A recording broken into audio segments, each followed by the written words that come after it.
Hello guys, welcome to my YouTube channel national exams. Guys, हमारे channel पर Uttarakhand police के लिए फ्री बैच चल रहा है और कंप्लीट क्लासेस रहेगी यहाँ। तो पिछली वीडियो में मैंने बताया था आपको कि ये कुछ क्लासेस में कंप्लीट हो जाएगी, लेकिन थोड़ा सा हम धीरे धीरे कर रहे हैं, ये छोटी छोटी वीडियो बना रहे हैं, इसलिए क्लासेस थोड़ी सी ज़्यादा लगेगी। टाइम की थोड़ी प्रॉब्लम है, तो बाद में ये कंप्लीट हो जाएगा जैसे ही सेटअप हो जाएगा। तो गाइस, हमारे चैनल पर अभी वर्णमाला चल रही है और वर्णमाला में हमने स्वर कंप्लीट कर दिए हैं। अभी है व्यंजन। देखो, व्यंजन की पिछली वीडियो में एक हमने ये टेबल बनाई थी और उस टेबल में आपको समझाया था, उनका उच्चारण स्थान समझाया था, घोष अघोष और ये सारी चीज़ बताई थी। आज देख लेते हैं घोष के आधार पर वर्ण का व्यंजन का वर्गीकरण कैसे होता है। देखो, पहले देख लो, घोष का अर्थ होता है स्वर तंत्रियों में कंपन। ठीक है, जब हम बोलते हैं हमारे गले में कुछ जो साउंड मैकेनिज्म होते हैं, तो उसमें जो वाइब्रेशन होगा, उसमें कंपन होगा, उसे बोलते हैं घोष। अब ये है कि कुछ ध्वनि को बोलते हुए तो कंपन होगा, कुछ बोलते हुए नहीं होगा। तो जिनमें कंपन होगा वो कौन कौन सी ध्वनि होती है वो पूछी जाती है, और जिनमें कंपन नहीं होता वो कौन कौन सी होती है उनमें पूछा जाता है। और हमने जो पिछली टेबल बनाई थी ये पहले देख लो आप। यहाँ हम सघोष की पहले एक छोटी सी परिभाषा लिख लेते हैं, फिर देखते हैं। अब देखो, जिन स्वरों को बोलने के लिए यहाँ आप लिख भी सकते हैं, जिन व्यंजनों को बोलने में स्वर तंत्री में कंपन हो।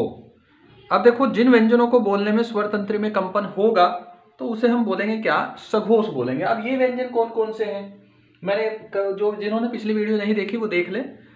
तो इनमें जो प्रत्येक वर्ग का जो होगा, कौन कौन से होंगे, मैंने क्या बताया था? प्रत्येक वर्ग का तीसरा, चौथा और पांचवा वर्ण।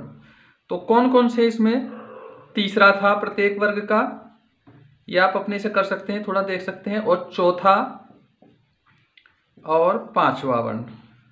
ठीक है बच्चों, ये पांचवा वर्ण था। आप आसानी से याद कर सकते हैं कि जैसे हमने क लिखा, क में तीसरा कौन होगा? ग, घ, अंग। तो ये तीनों क्या होंगे? सघोष होंगे। आप इन्हें वहां से कर लेंगे, और मैंने एक टेबल बनाया था, तो वहां से आप अच्छे से समझ लोगे। तो पिछली वीडियो जरूर देख लेना, और इस वीडियो के लास्ट में उसका लिंक भी आएगा यहाँ। ठीक है बच्चों, अब देखते हैं अघोष क्या होता है। अघोष वो होगा कि जिन व्यंजनों को बोलने में उच्चारण ना हो, जिन व्यंजनों को बोलने में स्वर तंत्री में में कंपन ना हो।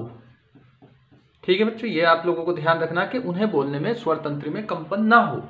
तो इसमें कौन कौन से हमने किए थे? प्रत्येक वर्ग का, इसमें आप लोगों ने, फिर मैं कहूंगा कि पिछली वीडियो देख ले।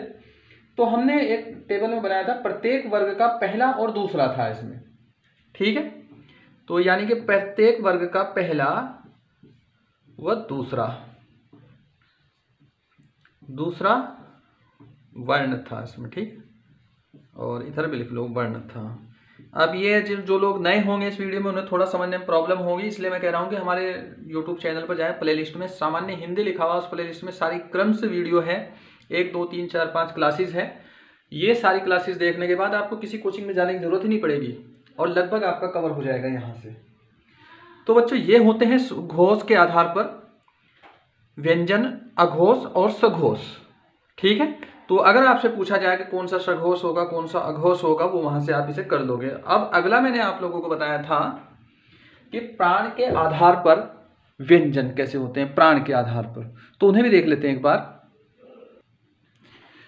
तो प्राण या प्राणत्व के आधार पर, प्राणत्व भी कहीं लिखा लिखा हो सकता है इसमें, के आधार पर व्यंजन क्या होता है। देखो, इसका अर्थ क्या होता है, यहां से देख लेते हैं। प्राण का अर्थ होता है हवा या मुंह से निकलने वाली हवा की मात्रा। ठीक है, प्राण का मतलब क्या होता है? अगर आपसे कोई पूछा जाए कि इसका क्या मतलब होगा या परिभाषा, आप लिखो, यहां लिखोगे प्राण का अर्थ है मुंह से निकलने वाली हवा की मात्रा। ठीक है, अब इसके आधार पर 2 प्रकार के होते हैं व्यंजन, एक तो अल्प प्राण, एक होता है महाप्राण। हमने जो पिछली वीडियो में टेबल बनाई थी तो उसमें ये भी लिखा था हमने। और यहाँ सीधा सीधा अल्पप्राण की परिभाषा लिखोगे, जिन व्यंजनों के बोलने में मुंह से कम हवा निकले उन्हें अल्पप्राण कहेंगे, और जिन्हें बोलने में अधिक हवा निकले उन्हें महाप्राण कहेंगे। ठीक है, ये आप इसे ध्यान रखोगे। और इसमें होंगे कौन कौन से, और मैंने आप लोगों को बताया था प्रत्येक वर्ग का इसमें पहला होगा,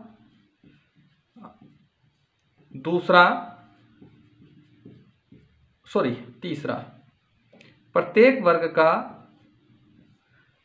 पहला, तीसरा और पांचवा